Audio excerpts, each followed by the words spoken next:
अस्सलामुअलैकुम। मैं हूं हमजा वसीम PSX एनालिसिस से।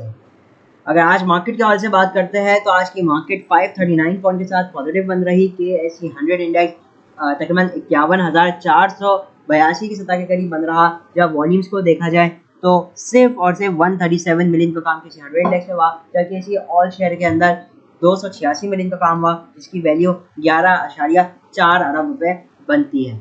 तो वॉल्यूम्स की अगर बात करते हैं तो बहुत ही लो वॉल्यूम्स आ गए। इतने लो वॉल्यूम करीबन 20 दिन बाद देखे हैं। तो अब ये जो चीज़ सामने आती है कि मार्केट तो तेज हुई लेकिन वॉल्यूम्स मार्केट नहीं जनरेट कर पाई, ये शो करता है कि अब जो मार्केट का अप ट्रेंड है एक बड़ा बहुत ही वीक हो चुका है। अच्छा, बात करता चलूँ तो अभी मॉनेटरी पॉलिसी भी आई। मॉनेटरी पॉलिसी अनचेंज रखने का फैसला किया गया और मैंने लास्ट वीडियो में बताया था अब जो सबसे ज़्यादा चांसेस है मॉनेटरी पॉलिसी के वो अनचेंज ही रखने के हैं, बढ़ाने के कोई चांसेस नहीं है। गिराने की जो बातें हो रही है वो सिर्फ 50 बेसिस पॉइंट हो रही है और वो उसके भी चांसेस कम है। तो आप लोगों को बताया गया था कि अनचेंज के इस वक्त सबसे ज़्यादा चांसेस है और वही हुआ। और यही वजह थी, आपको एक बात बताई जा रही थी, मार्केट में सिर्फ और सिर्फ शॉर्ट टर्म में काम करें। मार्केट में शॉर्ट टर्म टारगेटिंग करनी है। मार्केट में हमें जो है वो इंट्राडे में काम करना है। स्विंग ट्रेड की तरफ इस वक्त जाना जो है वो रिस्की है। Seeing the market condition, market जिस लेवल पे आ चुकी है इस वक्त सिर्फ और सिर्फ शॉर्ट टर्म में ही काम करना चाहिए। और फिर यही देखा, इंटरेस्ट रेट अभी अनचेंज हुआ है। अब जिन्होंने भी डेफिनेटली देखिए, इसका मतलब ये नहीं एकदम मार्केट में नेगेटिव इम्पैक्ट आएगा, लेकिन नेगेटिव इम्पैक्ट कैसे आता है वो मैं आपको ज़रा बताता हूँ। अब जिन्होंने आज खाली इस नियत से लिया कि भाई इंटरेस्ट रेट जो है गिरेगा 1% या 2% गिरेगा, अब जिन्होंने इस नियत से लिया वो कल आकर बेचेंगे, ठीक है ना। तो बहरहाल ये एक चीज़ थी। हाँ, सिमिलरली कुछ वो लोग भी आकर खरीदेंगे जिन्होंने एंटिसिपेट किया होगा कि भाई इंटरेस्ट रेट बढ़ रहा है तो उन्होंने नहीं खरीदा, तो अब वंस अगेन बाइंग करेंगे, लेकिन वो नंबर डेफिनेटली छोटा है। एनीवेज, हम इसको आगे टेक्निकल इस पर डिस्कस करेंगे कि अब मार्केट आगे कैसी मूवमेंट बना सकती है। लेकिन फिलहाल अगर बात की जाए तो इंडेक्स में आज ज़बरदस्त तेज़ी देखी।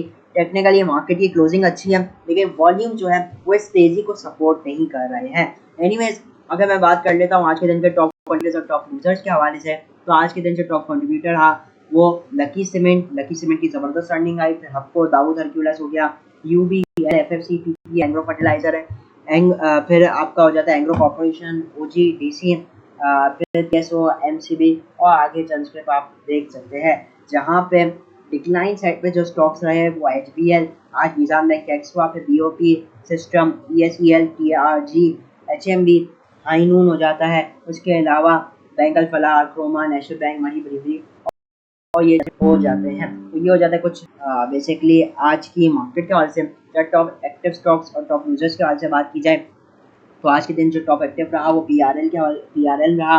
टॉप 32 मिलियन का काम हुआ, 95 पैसे का इजाफा रहा। जहाँ BOP 48 पैसे नीचे, जहाँ WTL 2 पैसे नीचे, मेपली 36 पैसे पॉजिटिव बन रहा। जहाँ एयरलिंक 1 रुपये 65 पैसे पॉजिटिव रहा। पैक इलेक्ट्रॉन 88 पैसे प्लस, जहाँ TRG 97 पैसे माइनस, HBL 1 रुपये 69 पैसे माइनस, जहाँ HIFS 16 पैसे प्लस रहा। जहाँ टॉप एडवांसेस की बात की जाए तो कुछ लिक्विड स्टॉक भी हैं जैसे कि यूनिकैप मुदारबा हो जाता है। बाकी तो मोस्टली सभी लिक्विड है। हसीब वका शुगर मिल हो गया, डेंटल सीमेंट हो गया, बाकी तो मोस्टली सब लिक्विड ही है। चाहे टॉप डिक्लाइन साइड पे तो सबसे ज़्यादा इलिक्विड रहा वो बैंक ऑफ पंजाब रहा, 10% ज़्यादा माइनस, वॉल्यूम भी 20 मिनट से ज़्यादा। फर्स्ट क्रेडिट इन्वेस्टमेंट बैंक भी जो है वो काफ़ी नीचे रहा, जहाँ दीवान शुगर के अंदर अच्छी गिरावट रही। और फिर SSOM लोअर लॉक पे जो है वो बंद रहा। तो ये हो जाता है आज के दिन के टॉप एक्टिव स्टॉक्स। अगर बात कर लेते हैं हम डॉलर के हवाले से, तो डॉलर मुसलसल एक इजाफे पे है। 280.95 के पास आज डॉलर बंद रहा। ये एक बहुत ही नेगेटिव चीज़ है क्योंकि डॉलर रोज़ बरोज़ जो है वो महंगा होता जा रहा है, जो कि हमारी इंपोर्ट जो भी इंडस्ट्रीज इंपोर्ट करती है रॉ मटेरियल उनके लिए एक नेगेटिव हो जाता है। जहाँ पे इंटरनेशनल मार्केट में क्रूड ऑयल को देखा जाए तो $1.60 इस वक्त नेगेटिव है। जहाँ पे अगर बात करते हैं वर्ल्ड एक्सचेंजेस के हवाले से तो Bombay stock exchange 329 points positive रही है, जहाँ निफ्टी 93 पॉइंट पॉजिटिव। ओवरऑल अगर यूरोपियन मार्केट्स को भी देखें तो मोस्टली पॉजिटिव एक्टिविटीज़ ही देखने को मिल रही है। तो ये हो जाता है कुछ आज के हवाले से मार्केट के। अब चलते हैं टेक्निकल चार्ट पर, देखते हैं टेक्निकली मार्केट कैसी मूवमेंट दिखा सकता है। तो नो डाउट आज की जो क्लोजिंग आई है टेक्निकल बेसिस पे वो एक अच्छी क्लोजिंग है, लेकिन स्टिल ये क्लोजिंग मार्केट के अंदर इस बात को नहीं लाता कि अब यहाँ से एकदम तेजी होगी। तेजी कब होगी वो मैं बताता हूँ, और मंदी कब होगी वो भी मैं बताता हूँ।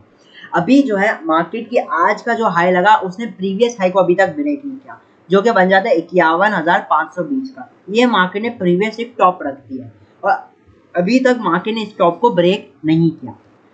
तो बहरहाल ये हो जाता है। तो अभी मार्केट जो है वो 51,500 से लेकर 50,850 की रेंज के अंदर ही मूव कर रही है।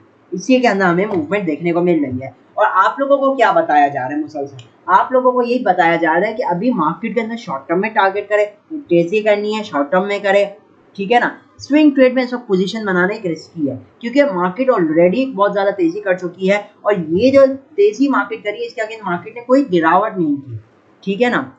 बहरहाल ये एक बात हो जाती है। अब मैं चलता हूँ बेसिकली शॉर्ट ग्राफ में और आपको थोड़ा मजीद सूरत हाल को समझाता हूँ। अभी आप देख सकते हैं मार्केट अपने एक स्ट्रॉन्ग रेजिस्टेंस लेवल के पास है। मैं इधर एक जोन बना देता हूँ ताकि आप लोगों को मजीद क्लियर हो जाए।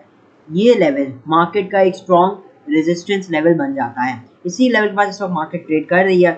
अगर मार्केट अब इस लेवल को ब्रेक करती है, 51,500 के ऊपर ट्रेड करती है, इसके ऊपर सस्टेन करती है, ठीक है ना। शुरू की मैं वॉलीटिलिटी को इग्नोर कर रहा हूँ, ठीक है। अगर शुरू में थोड़ी देर ऊपर ट्रेड कर जाए उसको मैं इग्नोर कर रहा हूँ, ठीक है ना। अगर मार्केट इसके ऊपर सस्टेन करती है देन तो फिर हम न्यू मार्केट में मूवमेंट देखेंगे। और फिर लेवल क्या आ सकता है 51,720 का, फिर 51,900 से 950 का। ये लेवल मार्केट टारगेट कर सकती है, लेकिन वो कब करेगी जब मार्केट जो है वो 51,500 के ऊपर ट्रेड एंड सस्टेन करेगी। सस्टेन भी करना बहुत जरूरी है, ठीक है, तो ही मार्केट में मूवमेंट आएगी।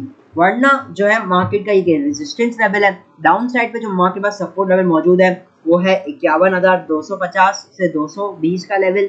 उसके बाद आ जाता है आपका 51,000 और तकरीबन 50,000 का लेवल आ जाता है तकरीबन, ठीक है। ये मैं लगा देता हूँ 51,050 का। और उसके बाद जो हमारा एक अगला सपोर्ट लेवल मौजूद है वो है 50,850 का। और इसके बाद जो मेजर सपोर्ट लेवल मौजूद है वो है 50,680 से 700 का लेवल, ठीक है। अब अगर मार्केट 50,700 को ब्रेक करती तो मार्केट में मंदी स्टार्ट हो जाएगी। अब मैं थोड़ा आपको समराइज करके बताता हूँ। अभी जो है हम लोग वो एक साइडवेज के अंदर है, ठीक है। मार्केट इस वक्त साइडवेज का चैनल है। डाउन साइड बनता है 50,700 और हाई साइड पे बनता है 51,500, ठीक है। अब अगर मार्केट को कोई आगे मूवमेंट डिसाइड करनी है तो इस लेवल के ब्रेकआउट पे होगी।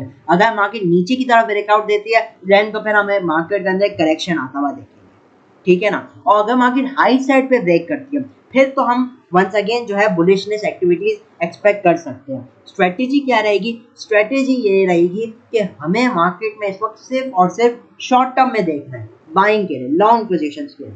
लॉन्ग पोजीशंस बनाने के लिए, लॉन्ग पोजीशन का मतलब है बाइंग करने के लिए। बाइंग अगर आप लोगों को करने का दिल होता है शॉर्ट टर्म में करें, इंट्राडे में करें, ठीक है। अगर आपको लगता है नहीं इसके चार्ट्स अच्छे क्लोज रहे तो फिर तो आप उसको अगले दिन पे कैरी ऑन कर लो। वरना जरूरी नहीं है कि आपको लॉस हो रहा है तो लॉस को बढ़ाते जाए। Stop loss is the key to success, ठीक है ना।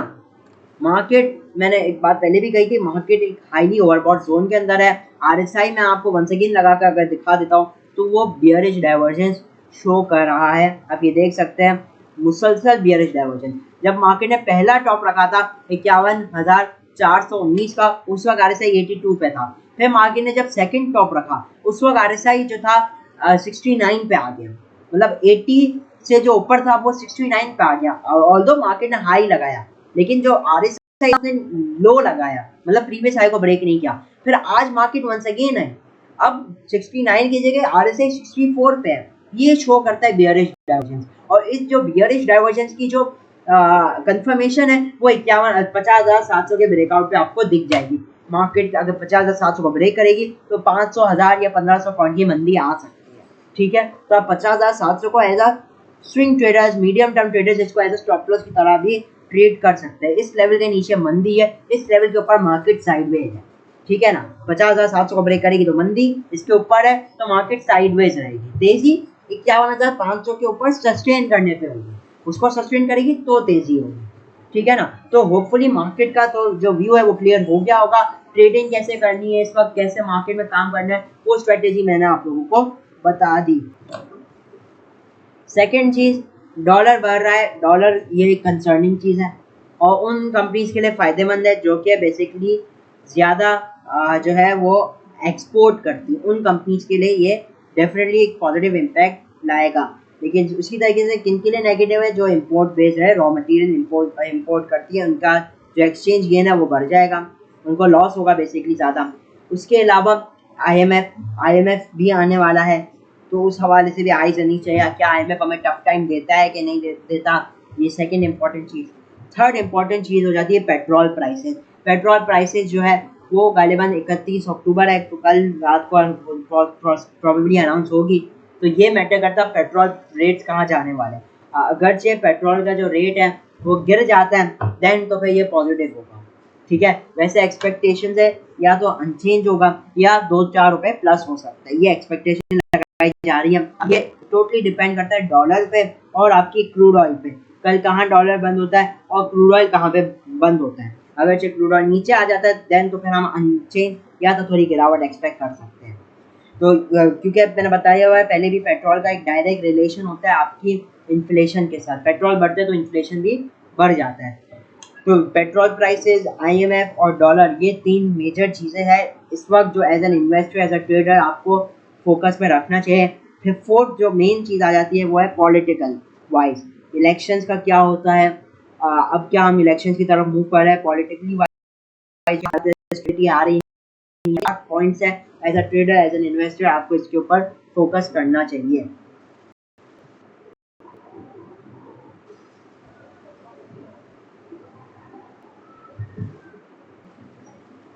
मार्केट में सिर्फ और सिर्फ लेवल के साथ काम करना है, ठीक है। लेवल्स को रिस्पेक्ट दीजिएगा, आप देखेंगे प्रॉफिट आप कर पाएंगे। आज भी आप देखिए मार्केट ने जैसे ही अपना ये 250 वाला जो लेवल था उसको जैसे ही ब्रेक किया, मार्केट ने अपने जो नेक्स्ट टारगेट था 450-500 उसको अचीव किया। मकसद ये कहने का कि सिर्फ लेवल के साथ काम करें, लेवल के साथ काम करेंगे आपका टारगेट भी हिट होगा, टारगेट नहीं तो स्टॉप लॉस हिट हो जाएगा ना। क्या हो सकता है, बहुत स्टॉप लॉस हिट होगा, ले लीजिए स्टॉप लॉस, ले ही लीजिए, ठीक है ना। क्योंकि मैं हमेशा एक बात बताता हूँ, ट्रेडिंग में you need to be right most of the time. आपको सिर्फ जो है मेजॉरिटी टाइम सही होना है, गलत होना कोई गलत बात नहीं है, वो होना भी चाहिए आप लोगों को, ठीक है ना। रॉन्ग, आप 10 ट्रेड ले रहे हैं तो अगर आप उनमें से 3 ट्रेड हार भी जाते हैं, लूज भी कर जाते हैं, तो it's not a big deal, ठीक है ना। आपका मैटर ये करता है कि उन 3 ट्रेड पे आपने लॉस कितना किया। अगर ये जो 3 ट्रेड का लॉस है वो पिछली 7 ट्रेड का प्रॉफिट उड़ा रहा है देन तो भाई आप बहुत बुरी जगह पे खड़े हुए हैं।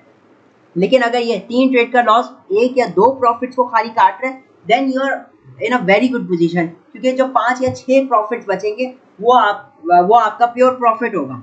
तो मैटर ये करता है कि आप कितना सही है या कितना गलत है, ये जो मैटर करता है वो ये करता है कि जो आप सही है ना, वो मोस्ट हर बार सही होना जो है वो बहुत रेयर होता है टेक्निकल एनालिसिस में। 70% 80% is too good. Proper system के साथ काम करें, प्रॉपर आप है ना नॉलेज के साथ काम करें, प्रॉपर प्लानिंग के साथ काम करें। अगर आपकी प्लानिंग प्रॉपर है ना, फिर तो आप देखें कैसे प्रॉफिट कर सकते हैं। इवन कि मैं कुछ ऐसे लोगों को भी जानता हूँ जिनका रिस्क टू रिवॉर्ड इतना अच्छा होता है कि अगर वो 50% बार भी जीतते हैं ना, मतलब एक जीतते हैं एक हारते हैं तो भी प्रॉफिट करते हैं। वो कैसे करते हैं, मिसाल के तौर पे जो एक जो ट्रेड उनकी सही हुई, उन्होंने उसमें 1000 रुपये कमाया, जो दूसरी ट्रेड वो हारे वो 500 रुपये।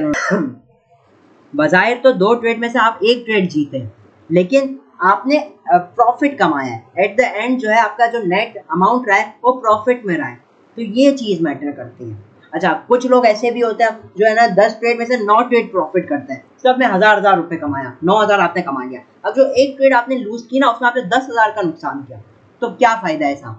तो ये मैटर करता है रिस्क और रिवॉर्ड।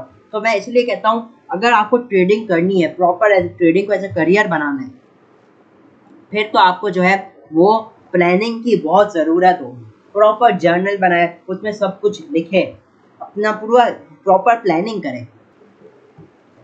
तो बहरहाल ये हो जाता है मार्केट के हवाले से। आप लोगों को मैंने बता दिया कि आपने जो है वो सिर्फ और सिर्फ शॉर्ट टर्म में इस वक्त काम करना है, ठीक है। शॉर्ट टर्म में काम करें, तो मैं आपको रिस्क और रिवॉर्ड के हवाले अभी मैंने आपको रिस्क और रिवॉर्ड की एग्जांपल दी ना, अब मैं यहाँ पे भी रिस्क की वजह से ही बोल रहा हूँ। यहाँ पे जो है वो जीतने का चांस कम है, ठीक है, लेकिन अगर यहाँ से आपने बहुत बहुत 200 या 300 पॉइंट का गेन कर लिया, लेकिन अगर आप हारे तो यहाँ से 1000 पॉइंट जा सकते हैं। यही वजह है कि मैं आप लोग को कहना शॉर्ट टर्म में काम करें, ठीक है ना, शॉर्ट टर्म में काम कर रहा हूँ, ये एक वजह है कि यहाँ पे रिस्क मार्केट में बहुत ज्यादा मौजूद है फॉर स्विंग ट्रेडर्स। इस वक्त इंट्राडे में अगर आप काम करेंगे फिर आप सेफ है, ठीक है ना। तो बहरहाल इसी के साथ मैं इजाजत चाहता हूँ। वीडियो अच्छी लगी हो तो लाइक और चैनल को जरूर सब्सक्राइब कीजिएगा। मैं हूं हमजा वसीम, PSX एनालिसिस से।